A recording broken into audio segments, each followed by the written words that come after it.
David Fisher, and I'm here again today with PIMCO's Group CIO, Dan Iveson, to talk about some of the recent discussions taking place in PIMCO's Investment Committee, or IC. Since we last spoke, we've seen a pretty dramatic drop in U.S. bond yields, and globally we're at a point where about 30% of the investment-grade bond universe is now trading at negative yields. And there's actually been even some talk about U.S. rates going negative in the case of a recession. But how is this influencing conversations in the IC? How is it affecting our view of where the investment opportunities are? Sure. So, within the investment committee, we've been spending a lot of time talking about the themes of the drivers of yields going lower. And what we've noticed, really since late last year, is a pretty significant slowing in global growth, driven primarily by the manufacturing sectors, but pretty coordinated or consistent slowing across the various economies that we track. That combined with significant political uncertainty, primarily focused on trade, has certainly contributed to a lot of momentum in the higher quality fixed income markets over the course of the last several weeks. And the investment committee is spending a lot of time talking about not only what has occurred, but the likely outlook for growth going forward, as well as the likely path regarding these ongoing trade negotiations as well. In terms of the outlook going forward, so we continue to be overweight U.S. rates. When you look at interest rates in the United States, you have some of the highest nominal yields across the developed world. And this is one of the few markets that has room to rally more significantly if economic growth were to deteriorate further, or the trade situation were to deteriorate as well, which we think would ultimately flow into global growth. However, we acknowledge when we look at U.S. rates today, after the rally that we've seen, there's no longer a lot of value there. Looking at our own inflation expectations and yields adjusted for inflation, here in the United States now, real rates, or these inflation adjusted rates, are zero in many cases, even outright negative.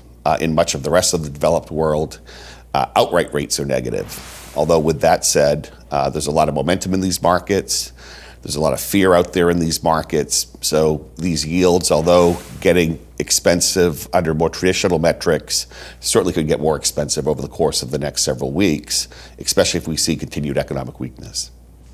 So one of the areas that you've talked about opportunities is in emerging markets. Clearly, interest rates are a bit higher in many emerging markets than they are in the developed world. What's the IC's current view on whether there are still good opportunities within EM?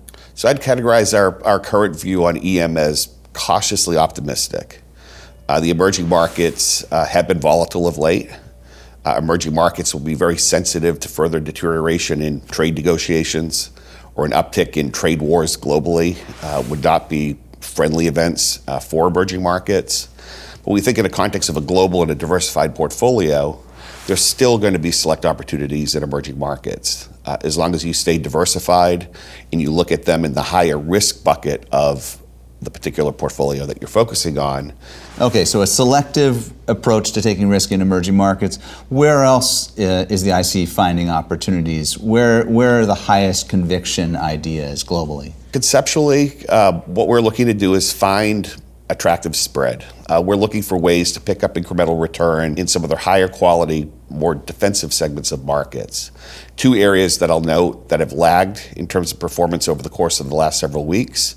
One, agency mortgage-backed securities. This is a sector of the market where you benefit from a direct U.S. government guarantee, or at least a guarantee from two major agencies of the federal government, and where you're in a high quality and liquid asset that provides attractive returns versus other high quality corporate alternatives, as an example. We also like select inflation protected bond markets.